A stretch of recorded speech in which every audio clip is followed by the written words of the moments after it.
All right, so we are in the third episode where moon is in the third house. Again, the moon is the one that governs your mind, where it has two components. One is your thought processes, and the other one is your emotions. It governs these two components. Um, Now, the third house is about your self confidence, about being who you are by yourself, dependable to only you yourself. All right, and your ability to face the world with your sheer conviction, your sheer confidence, without any kind of support, standing on your own feet. This kind of thing. It is the catalyst for your success, the third house, which is why it's associated with Mars or Mangal. Now, having these qualities on the moon in the third is truly amazing, because I keep saying this over and over in the past 20 years. The records that I have shows a specific pattern. Okay, and so this amazing series is about sharing those records that I have extracted from my book, which I've collected the details on this clients or thousands of clients for the past 20 years. Right, so I hope that these videos that I'm posting is beneficial for you. All right, so the first thing that I notice, when you have a well position, okay, this is the caveat here, this is disclaimer, very important. You must have a well positioned third house with moon in a benefit, and not in just a normal benefit. It has to be in a great position, okay, highly dignified position. And then you'll see these top 5 amazing things. Number 1, you are not a submissive person. You would not simply agree to people just like that. No, this is not about being egoistic or bossy or overly prideful. No, it is not that expression. You are simply a confident person. You deserve to know things. You have this thought that you must know things. You're always in this inquiries. You're asking questions, trying to know what things are and why they are. So you do not follow and obey people easily. That submissive attitude doesn't, it will lead to the path of mediocrity. That is definite. So you don't have that.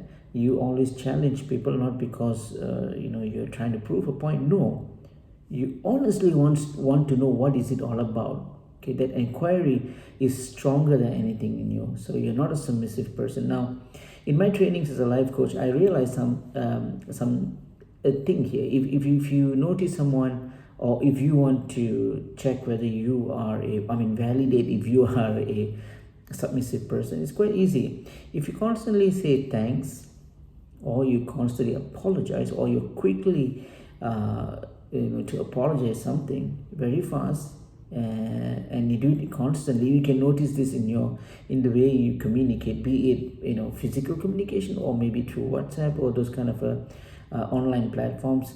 If you think that you are a person who's readily in the positions to just simply say sorry or thanks, then you have the submissive personality, some kind of, because it's a condition of a spectrum. It's not you have it or not. No, it's got from a minimal level to the more serious ones.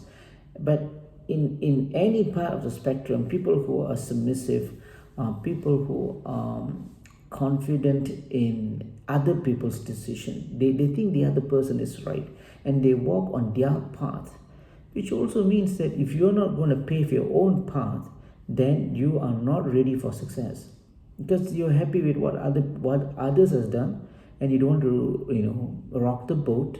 You want to just walk on their path because it's a working thing, and that's what life is all about for you, the life of a mediocre, right? So it is important to understand, there's nothing wrong with having a mediocre life. It's okay, right? But if you are looking for success, then submissive behavior is something that you should identify and remove. Okay, and I said earlier that the way to find out is, if you notice that you keep saying thank you or sorry frequently, then that is a clear indicator there. Okay, number 2 is these people, or you, if you have it, you are not the person who are looking for some rewards, or you get overly happy when you get something, or not overly sad if you don't get it. For you, the most important thing is the objective. Have you reached your goal? Have you reached the ultimate ending of things? It is not the beginning, it is not the middle way. No, it is, did you reach the ending? That's the question. Did you reach the end? Right? That is the most important thing. Anything that happens in between, the middle way and all that, the beginning and all that, those are just appendages. Good, bad, failure, success, it's okay, no problems. So you are a person with objective. The most important thing is the end result.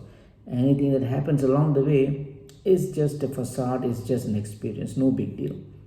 And I think that's a good thing to have, right? The third thing that I've seen over the years for people are having a good moon or in the third house is these people are good in finance matter, anything to do with money.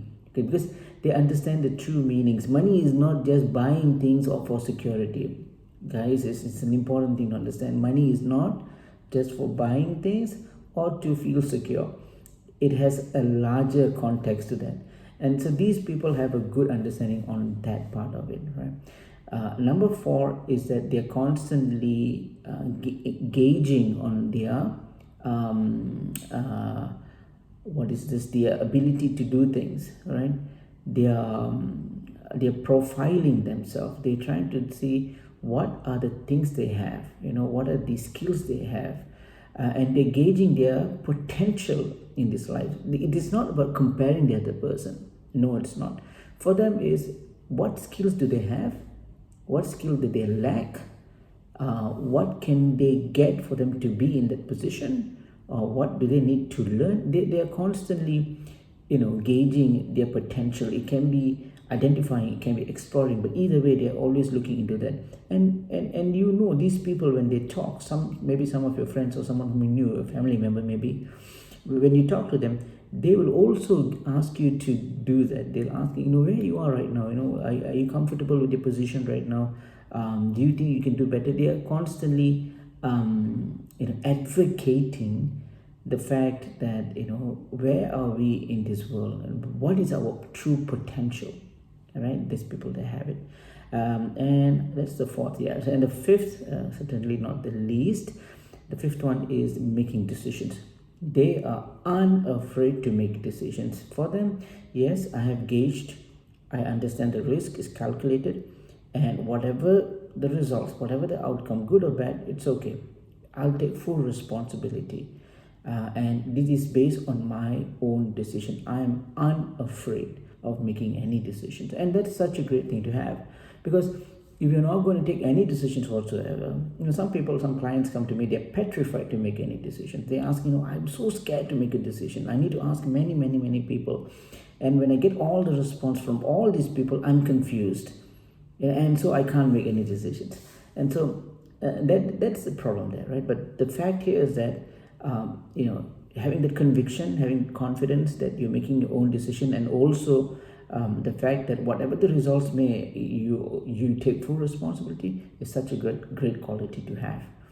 And so those are the top 5 amazing things that you will have when Moon is well positioned in his 3rd house. Hope it's beneficial. Stay tuned. If you need to have a consultation from me, drop me a WhatsApp or email. I'll be very happy to respond back to you. Take care, guys, and I'll see you on the next one very soon. Thank you. Namaste.